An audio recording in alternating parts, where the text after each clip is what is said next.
Baik, selamat pagi dan salam sejahtera buat kita semua. Di sini kami dari kelompok 1 ingin mempresentasikan hasil diskusi mengenai perencanaan TPA Sanitary Landfill yang beranggotakan yang pertama saya sendiri Samuel Perdana Tamba, kemudian rekan saya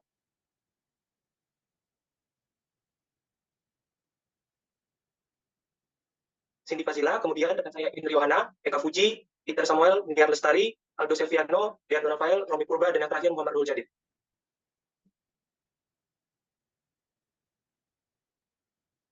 Yang pertama itu kita perlu mengetahui apa itu sanitary landfill, di mana sanitary landfill itu sendiri adalah metode pengelolaan sampah yang dapat dilakukan dengan menimbun sampah di tempat pembuangan akhir. Nah, proses ini menggunakan alat berat, contohnya bulldozer, untuk memadatkan sampah dan menutupnya dengan tanah setiap harinya. Tujuan utama dari metode sanitary landfill ini sendiri untuk meminimalkan dampak pencemaran lingkungan serta bagaimana cara menjaga kesehatan masyarakat sekitar dari potensi bahaya sampah.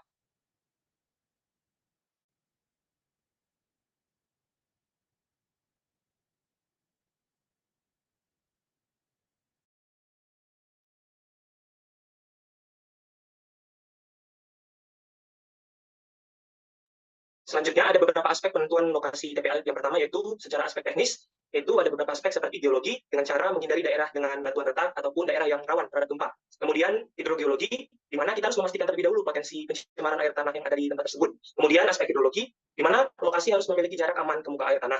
Dan terakhir topografi, yaitu kita harus memilih area tersembunyi guna mengurangi dampak dari visual. Sedangkan untuk aspek non teknis sendiri ada 3, yaitu yang pertama kita harus menjaga kesehatan masyarakat sekitar.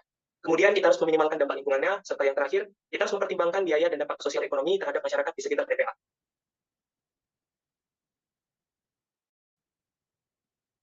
Selanjutnya yaitu sistem lapisan dasar, di mana pada TPA itu sendiri lapisan dasar memiliki peran yang penting untuk mencegah pencemaran lingkungan, khususnya air tanah.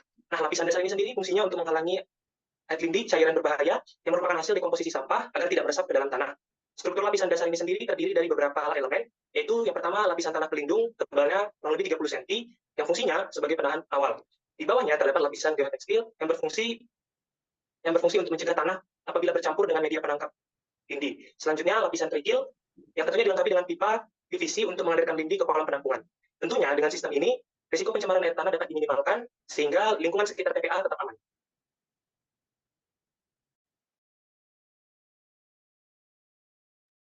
Lalu selanjutnya ada pengelolaan gas TPA, yaitu gas yang dihasilkan dari proses dekomposisi sampah di TPA perlu dikelola dengan baik untuk menghindari dampak negatif terhadap lingkungan dan kesehatan.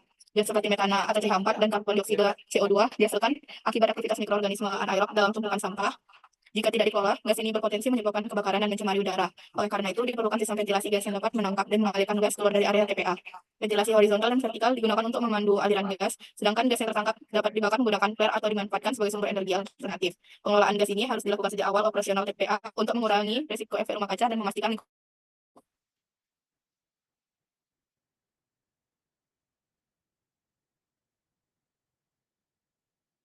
Selanjutnya ada metode penimbunan sampah. Terdapat 3 metode utama dalam penimbunan sampah di TPA, yaitu metode area, metode kanyon, dan metode trench. Metode area diterapkan di lokasi datar dan memanfaatkan lapisan tanah sekitar sebagai penutup sampah. Metode ini cocok untuk lahan dengan kondisi muka air tanah yang tinggi. Yang kedua ada metode kanyon, di mana metode ini memanfaatkan jurang atau lembah sebagai tempat penimbunan sampah. Yang keunggulannya adalah ketersediaan tanah penutup dari penggalian dinding jurang. Sementara itu untuk metode trench dilakukan dengan menggali tanah untuk membentuk sel pembuangan. Metode ini cocok untuk wilayah dengan muka air tanah yang rendah dan ketersediaan tanah penutup yang melimpah. Pemilihan metode tergantung pada kondisi geografis dan ketersediaan tanah di lokasi TPA.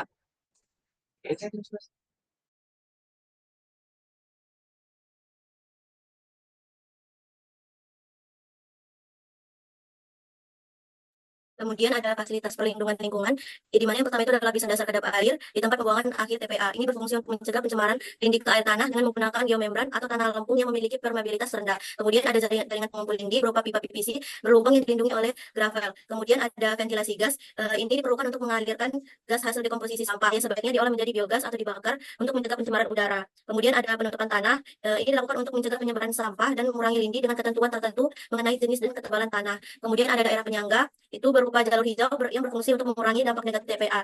Sementara sumur uji digunakan untuk memantau pencemaran lindi terhadap air tanah di sekitar TPA. Next. Baik, selanjutnya ialah fasilitas penunjang. Fasilitas penunjang di TPA atau tempat pembuangan akhir merupakan faktor yang sangat penting juga, di mana salah satu faktornya yaitu mendukung operasional, meminimalisir dampak lingkungan, dan meningkatkan efisiensi pengelolaan sampah. Fasilitas ini mencakup bengkel untuk perawatan alat berat, garasi untuk armada truk, jembatan timbang untuk mengontrol volume sampah, serta sarana air bersih untuk pembersihan dan pengurangan polusi. Selain itu, terdapat unit cuci kendaraan, unit pemadam kebakaran untuk penanganan risiko kebakaran, unit kesehatan dan keselamatan kerja untuk keselamatan pekerja, serta perkantoran untuk kegiatan administratif dari TPA itu sendiri. Dengan fasilitas yang lengkap, diharapkan TPA dapat beroperasi secara optimal dan aman, serta memberikan dampak positif bagi lingkungan sekitar TPA. Selanjutnya. Selanjutnya ada fasilitas umum. Menurut KMU nomor 3 tahun 2013, sarana dan prasarana di tempat pembuangan akhir atau TPA ini harus memenuhi beberapa kriteria untuk mendukung fasilitas umum.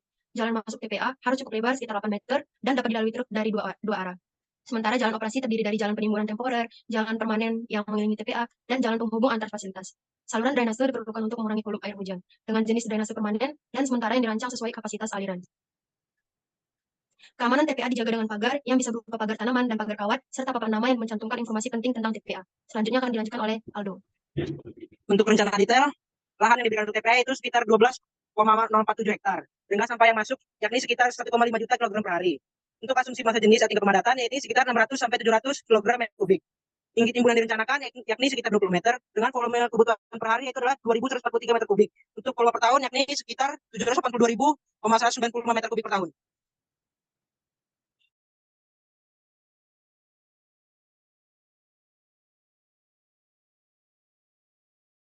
Untuk perencanaan kebutuhan luas dan lahan kapasitas, ada perhitungan awal kebutuhan lahan TPA ini adalah L, yaitu sama dengan V dikali 365 per T kali 0,7 kali 115.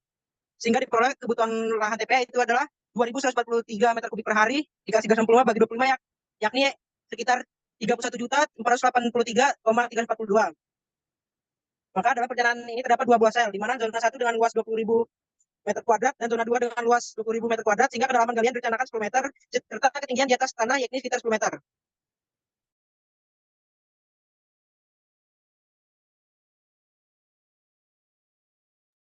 Perhitungan global warming potensial atau GWP. Yang pertama, untuk perhitungan sampah kayu, W1 sama dengan 4,63%, di mana 4,63% itu dikalikan dengan jumlah sampah yang masuk itu 1.500 kg, lalu dapat hasil 69.450 kg. Dok 1 sama dengan 4,23%, dok sama dengan dok 1 dikali W1, sehingga dapat hasil 4,63% dikali 4,23%, yang sama dengan 0,002 GGC per GG sampah. Kemudian masuk ke D dok M, dengan rumus W dikali dok dikali DOC F dikali MCF, sehingga dapat hasil 0,0001 GG.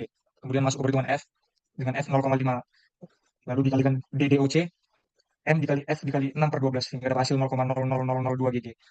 Masuk ke perhitungan kertas, kita W1 sama dengan 8,95%, dengan rumus W sama dengan 8,9% dikali 1.500 kg, sehingga dapat hasil 134.250 kg DOC 1 sama dengan 6,43%, dengan rumus DOC sama dengan DOC 1 dikali W1, sehingga dapat hasil 0,006 GGC per GG sampah.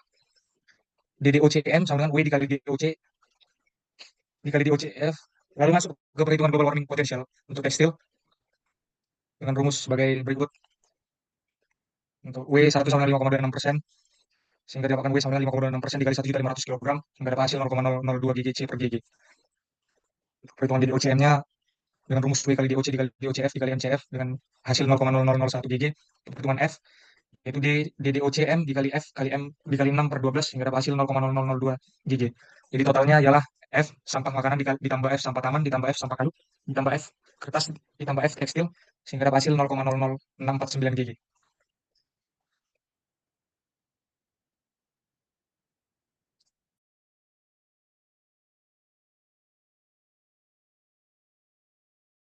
Untuk perencanaan galian di sel TPA, kedalaman lift atau Y yaitu 10 meter, itu yang direncanakan dengan alfa atau kemiringannya 30 derajat. Maka diperoleh perhitungan nilai X sebagai berikut. Tangen alfa sama dengan Y per X, di mana tadi derajat kemiringannya itu 30, jadi tangen 30 sama dengan 10 meter per X.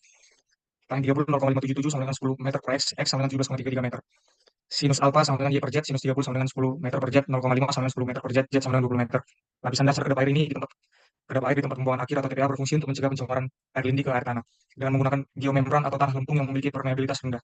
Jaringan pengumpul lindi berupa pipa PVC berlubang yang dilindungi gravel mengalirkan lindi ke kolam penampung untuk diolah dengan proses pengolahan geologi yang meliputi beberapa tahap untuk menurunkan kadar BOD. Ventilasi gas diperlukan untuk mengalirkan gas hasil dekomposisi sampah yang sebaiknya diolah menjadi biogas atau dibakar untuk mencegah pencemaran udara. Penutupan tanah dilakukan untuk mencegah penyebaran sampah dan mengurangi lindi dengan ketentuan tertentu mengenai jenis dan ketebalan tanah. Daerah penyangga berupa jalur hijau berfungsi mengurangi dampak negatif TPA, sementara sumber uji digunakan untuk memantau pencemaran lindi terhadap air di sekitar TPA.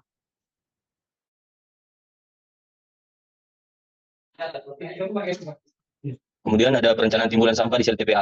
Adapun perencanaan tinggi pada setiap lip sel yaitu 2 meter, di mana untuk memenuhi standar sanitary landfill dilakukan pengurukan sampah dengan tanah penutup setiap hari. Untuk tinggi liftnya yaitu 2 meter dan area jalan operasi 3 meter. Dan untuk perhitungannya,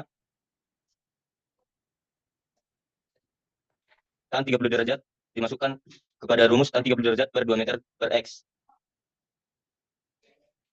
Lalu masuk ke X yang hasilnya yaitu 3,47 meter. Dan untuk selanjutnya dilakukan perhitungannya, sin beta sama dengan Y per Z, sin 30 derajat sama dengan 2 meter per Z. Jadi 0,5 sama dengan 2 meter per Z yang hasilnya Z sama dengan 4 meter. Kemudian rencana operasi untuk wilayah penimbunan dan penggalian mencakup pengaturan kemiringan medan sebesar 10 derajat agar mempermudah pergerakan alat berat. Untuk perhitungannya yaitu tan per Y per Z. Sin 10 derajat sama dengan 10 meter per X yang dihasilkan 0,173 per 10 meter per X. Kemudian lanjutkan cos beta sama dengan X per Z. Hasilnya cos 10 derajat sama dengan 5,8 meter per Z. Hasil Z-nya yaitu 58,9 meter.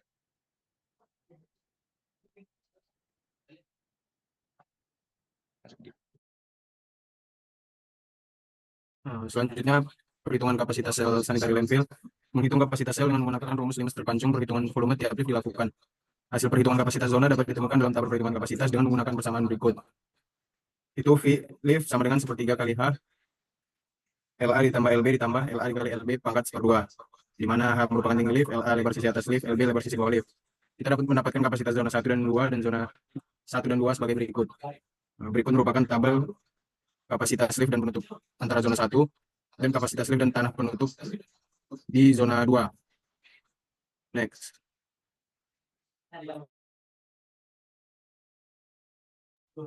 Selanjutnya, berdasarkan Peraturan Menteri PUPR Nomor 3 Tahun 2013, pada tahapan penutupan tanah untuk lahan work saniter terdiri dari lapisan penutupan tanah harian setebal 15-30 cm, lapisan penutupan antara setebal 30-40 cm, dan lapisan penutupan tanah akhir setebal 50-100 cm, serta bergantung pada rencana peruntukan untuk STP nantinya.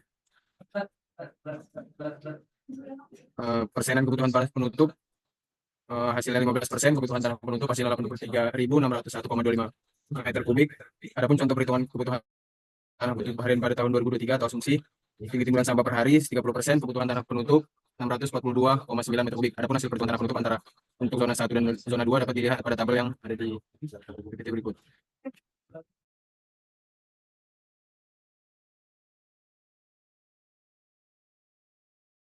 Lalu selanjutnya ada perencanaan umur layanan TPA, yaitu untuk mengestimasi masa pakai TPA atau tempat pembuangan akhir sampah dapat membandingkan volume sampah yang akan ditimbun di TPA dengan kapasitas yang tersedia. Yang pertama itu adalah volume sampah setelah dipadatkan di zona TPA. Adapun perhitungan volume sampah setelah dipadatkan di zona TPA yaitu memiliki rumus volume yang dibutuhkan per hari, yaitu massa sampah dibagi dengan massa jenis sampah. Hasilnya adalah 2.143 meter kubik per hari. Lalu ada volume tanah penutup, yaitu 30% kali 2.134 meter kubik per hari, yang mana hasilnya itu 642,9 meter kubik per hari. Lalu ada total volume sampah dan tanah penutup atau timbunan, yaitu volume sampah tambah volume tanah penutup, yang mana hasilnya itu ada 22.785,9 meter kubik per hari. Lalu volume sampah dan tanah penutup setahun, yaitu rumusnya volume sampah dan tanah penutup kali 365 hari, hasilnya adalah 2.785,9 meter kubik per hari kali 365, yaitu 1.016.853,5 meter kubik per tahun. Lalu ada masa pakai zona 1, yaitu volume kumulatif timbunan dibagi dengan timbulan volume kumulatif kapasitas zona, hasilnya adalah 3,7 tahun. Lalu ada masa pakai zona 2, yaitu hasilnya 3,7 tahun, sehingga masa TPA kumulatif yaitu masa pakai zona 1 tambah masa pakai zona 2, yaitu 3,7 tahun tambah 3,7 tahun, yang mana hasilnya itu 7,4 tahun. Dengan mempertimbangkan aspek proyeksi timbunan sampah dan aspek teknis di TPA, maka perencanaan masa pakai TPA diperkirakan hingga 7,4 tahun.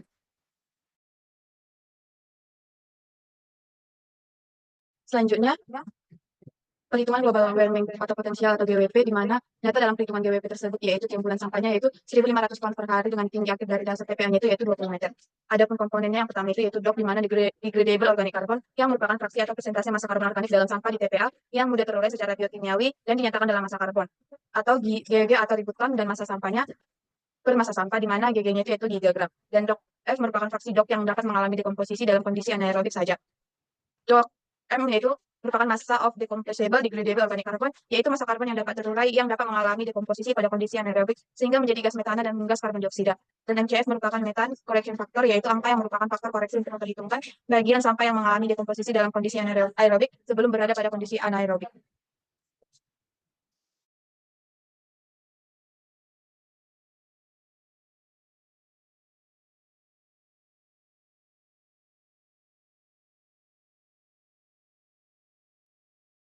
Baik, cukup sekian pemaparan singkat dari kami mengenai perencanaan TPA berbasis metode sanitary landfill. Kurang dan lebihnya kami mohon maaf. Semoga presentasi ini boleh bermanfaat bagi kita semua. Terima kasih.